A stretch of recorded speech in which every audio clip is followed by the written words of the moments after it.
After that, we lived briefly in San Bruno, and then we bought this house. Why did you move to San Bruno? Just to... Because my practice was in San Bruno, that's all.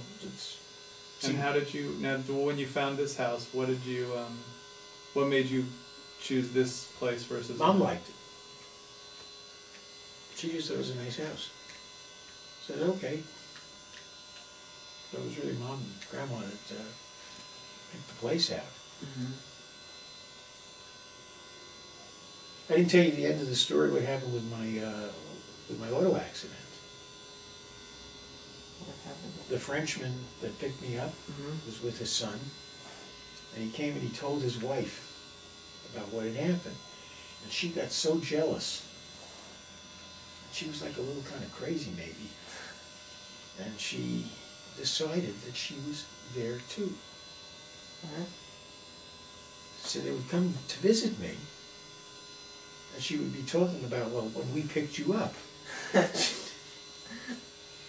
And it was really very, very strange. And I had at the time a girlfriend in France who looked like a movie star. She was blonde, and she looked like an actress called Brigitte Bardot. Saw her picture, didn't you? Mm-hmm. And so we would come out and we would visit this family because I stayed in touch with them afterwards. Mm-hmm. And so we met some lady who said, you know, the strangest thing is that this guy who picked you up, that's the only nice thing anybody can remember he ever did in his life. Huh. Because before the war he was a communist. During the war in the Nazi occupation, he became a collaborator. Meaning he worked with the Nazis. He was in public relations and did artwork. So he would design these posters. Turn in the English aviators who get shot down. Denounce your Jewish neighbors. You know, and just, you know, all sorts of terrible things. And he served time in prison after the war. And then when he got out of prison, he became a capitalist, running this public relations agency. So he just took advantage of every opportunity that came his way, but he didn't have a lot of scruples, you know, a lot of what would be morals, I would say. But he certainly saved my life. So we were out there visiting, and his wife starts coming on to me, like as if she fell in love with me. Now, this is a very interesting story because her husband saved my life. Yeah. And she was twice my age. And I did not welcome, you know, this thing that she was trying to, you know, trying to put across. So we all got in the car, we all left, and we stopped at my place in Orléans, which was about half the distance to going on to Paris.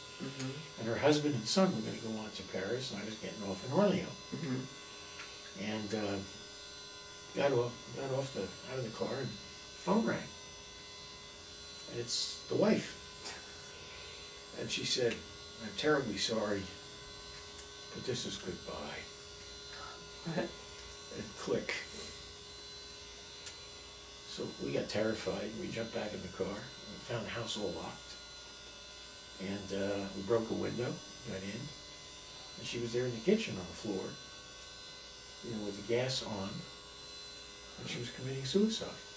Really? Yeah, she tried to commit suicide. Why? Why? Did you know or not? No, I mean, I didn't know the rest of her story. I know she was unhappy about, you know, she was crazy. She thought she was in a, you know, that incident where she wasn't, and then she invented this kind of romance with me that was all in her mind. Yeah. But with other things were going on, probably it was something more important than that. But I didn't know.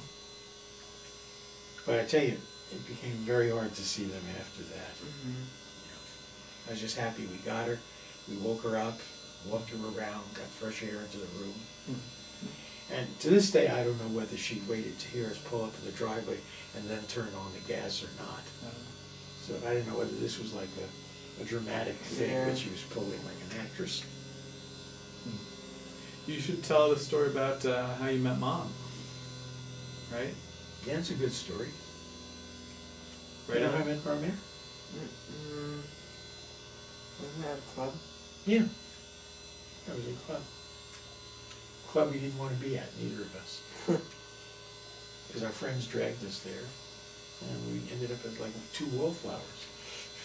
And we were at the bar, and our backs were to the bar because we didn't want to drink. Mm-hmm. And we started talking, and she wanted to speak English. And I wanted to speak French. We were each going to practice on each other. That's how we met. Huh. Is there anything else? What can you think of, Elliot? Everything was answered for me. You remember when Elliot was born? Of course I do.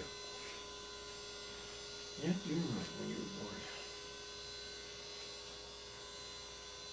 You didn't ask me anything about growing older, you know. You interviewed an older person.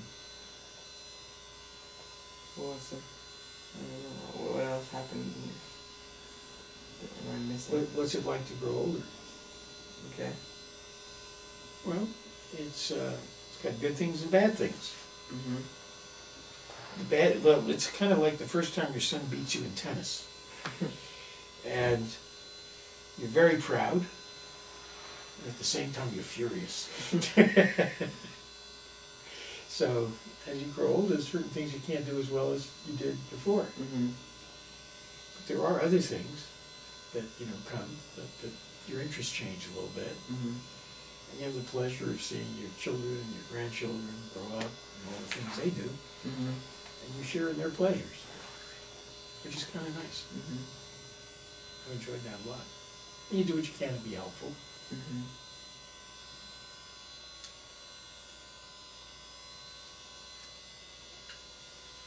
Is that it, Elliot? Can you think of anything else, bud?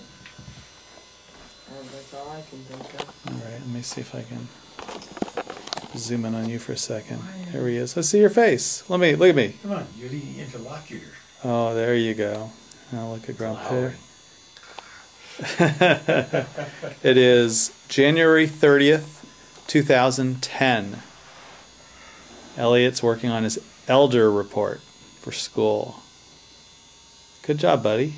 Yeah, I did this with Teddy. You did? Yes. Oh, but I think you did it by phone with Teddy, no? Or you did it in person, huh? Yeah. Interesting. I don't remember. I don't think I videotaped it. No, you didn't. Huh. Okay. Nice pose. All right. You comment on everything, don't you? He does. I do.